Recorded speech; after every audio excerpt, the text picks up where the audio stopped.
Good morning. All right. Am I loud enough, I guess? Okay. Good morning. My name is Zabrina Looney. I am the president of the St. Charles County NAACP. I am here today with our other organizations that are in St. Charles County to give remarks about the situation that happened at Francis Howell High School. The St. Charles County NAACP is here today because silence in the face of hate is not an option. The violent, racist, and sexual threatening graffiti discovered at Francis Howell High School is not just an isolated incident. It reflects a deeper problem within the district. Our culture that has tolerated racism, minimized hate, and failed to protect students of color and staff of color. We want to thank first the St. Charles County Police Department for their swift and thorough investigation into the hateful acts.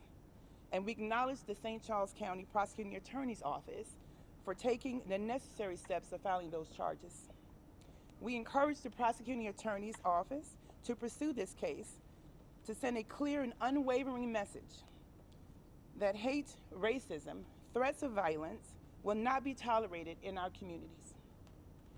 Justice must not only be served, it must be seen, felt, and trusted by those most impacted. Today, we are here with other organizations. I'm going to turn it over to Jamie, who is with Francis Howell Forward, to offer a few words as well.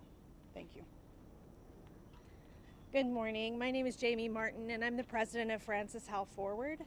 We are a group that formed as a team of 4 moms that saw what was happening in our district and decided to fight back. So we advocate for school board members who are pro-public schools and who are willing to stand up for equity for all students. So we're here today to stand in solidarity with the NAACP and with the Missouri Equity Education Partnership. And the reason that we're here is to say that what happened with this individual's actions is part of a larger pattern. I'll say that again. So what happened with this individual behavior and one individual is part of a larger pattern of emboldened racism in our schools. It's not isolated. Many incidents have happened, and it's important to us to say, it's time for us to speak to that pattern. It's time for us to come together for those solutions. So we ask for our school leaders to address this problem head on and to return to anti-bias training and to make sure that their employees are ready to respond to incidents like these. Thank you. My name is Heather Fleming. I am the founder and executive director of the Missouri Equity Education Partnership. We have come together with these organizations because we are definitely concerned about what's been happening in Francis Howell School District. I speak not just as the executive director of MOEAT, but also as a parent within the district. I am concerned because my child would have been the object of that type of violence and hate. Students who look like my child were targeted, and that is very concerning because we pay taxes and we send our children to school each day wanting their safety, wanting them to have the ability to learn and to have high quality education, and this is not only a distraction, it is a threat. It is traumatizing. And so our concern today is not just for the individual, about the individual and his arrest and ensuring that he faces consequences for this type of violent behavior, but it is also about the fact that our students are entitled to a better learning experience, a better learning environment. And so today we are calling upon Francis Howell School District to look towards solutions, to identify the fact that this is a pattern. It is a pattern that we can see evidence of throughout the last several years, from a noose hanging in the restroom last year to some of even the language that past and current board members have uttered. And so we're asking that the community come together with us. We are, within the next couple of weeks, we are going to host a town hall so that parents can come, they can voice their opinions. We are inviting the prosecuting attorney, we are inviting the police chief, we are inviting the school board members, we are inviting the administration to join us so that they can also hear the concerns of parents, the daily experience of our students. We want students to be involved, we want parents to be involved, we want community members to be involved as well, because even if you do not have a child currently within the school district, this is still your school district, okay? It impacts the children around you, the children that reside in the homes next to you. And it is a mythology to think that this only impacts Black students. It impacts all students when we have to dedicate time, resources, etc., to fighting hate instead of educating our children. And so I want to thank everyone for being here today. I also want to make sure that we stress the fact that we want to join with other members in the community. It does not matter what side of the political spectrum you're on. It does not matter what your belief system is. It is about our kids. And as long as we are focusing on our kids, we need to make sure that it's about all children, not just some children. And that as we are coming together, that we ensure a better learning environment for all of our students. Thank you. Did y'all have any questions at all? Yeah, you mentioned anti-bias training. What else would you like to see Francis Howell School District do to address this and prevent future incidents like this in the future? I think we need to address hiring practices.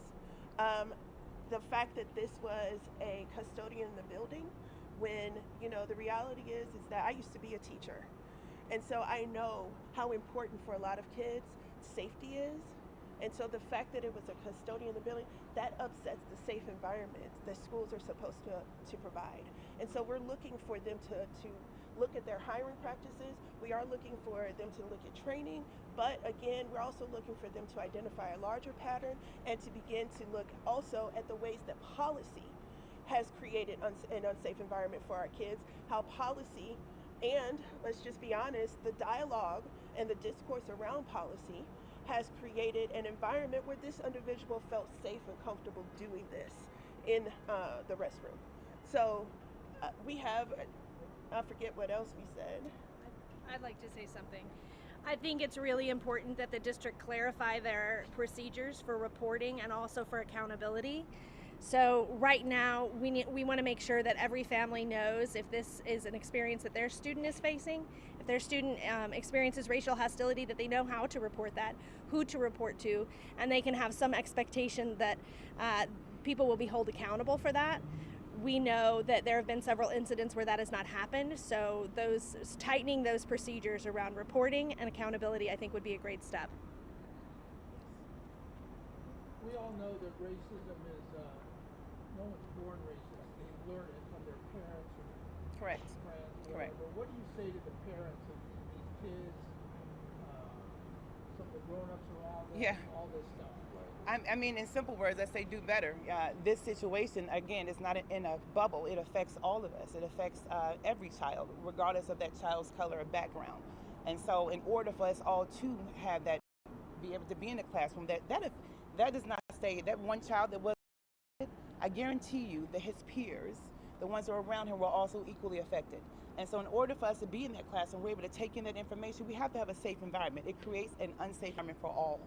And so I would employ them to simplify, do better, teach your children, right? We should all teach our children to love and respect our neighbors, regardless of what they look like, who they love, what their orientation is. It doesn't matter. We should all be teaching our children to be respectful of their neighbors. Can I speak to that? Yes, absolutely. Sorry. As a white parent, I want to emphasize that it's just as important for our students to learn that respect in diverse environments as it is for Black students to feel respected. Francis Howell Forward's mission is to make sure that students are prepared to go into a global and diverse workforce. We can see from the actions of this one individual that, you know, his life is going to get infinitely harder from here on out. You know, I regret that. I'm sorry that that's happening to him. And also, I feel like it's very important that he be held accountable, right? And I want my children to learn how to conduct themselves in a professional environment. This isn't it. I also think it's important to stress to a lot of parents that, listen, I want the same thing for my child that you want for your child. And in the end, we pay taxes just the same. We are living respectfully with our neighbors just the same. And so I think that there also needs to be some accountability around the fact that, parents, as Sabrina said, please do better, because in the end, my daughter, we just had homecoming. She wants to just go to homecoming, have fun with her friends, be in classes, learn about not just, general information, but also learn about people who look like her. We want the same things that you want. And so when we have to keep continuously dealing with this type of situation, these types of situations, in order to protect our children, it's distracting not only for my child, but it's distracting for your child. And so we've got to get rid of the mythology around the fact that racism only impacts Black students, that racism only impacts brown students, that any form of discrimination only impacts the targeted group. If we think about the amount of resources that Francis Howell has put over the last few years into backtracking and into paying out and trying their best basically to get ahead of any type of lawsuit or whatever because of these types of racist things, that is money that could have been going into programs. That is money that could have been going into all kinds of stuff, but we have to do better, not just as parents, but we have to do better as administrators. We have to do better as board members. We have board members that literally have cost us so much money because they took their personal beliefs and tried to place them on an entire district. That has to stop. That has to end. I would say this, I would encourage everyone to stay tuned with our sites, Francis Howell Forward, Missouri Equity and Education, also the St. Charles County NAACP. We will have a town hall meeting. We are inviting community members, families to come out and support, in addition to the police department, prosecuting attorney, administration at the school, as well as the board. And so we would love for them to come out and participate in this event, and the community to come out to share your thoughts, tell what's important to you. Speak about those things that are concerning and impacting your home on a regular basis. And we thank you all for being here. If you will have anything else you wanted to add, then we will conclude unless you have any additional questions. Has a date been set for the town hall yet? We are looking at the 12th. We're wrapping it up and kind of getting everything together. It's happening very quickly, but we want to allow space. So we didn't want to get a venue that was too small. The last time we called for a meeting, and within days, we had about 200 people show up, right? And so we wanted to make sure that we're getting, it's in 2 weeks. 2 weeks? Within 2 weeks. All right, thank you. And so we're wanting to make sure that we have a venue that is big enough to hold the community members who are wanting to have those voices heard. But we will be putting it out on our platforms. It will be on our social media and going out to in emails to our members as well. Thank you so much. Thank you. Thank you for coming.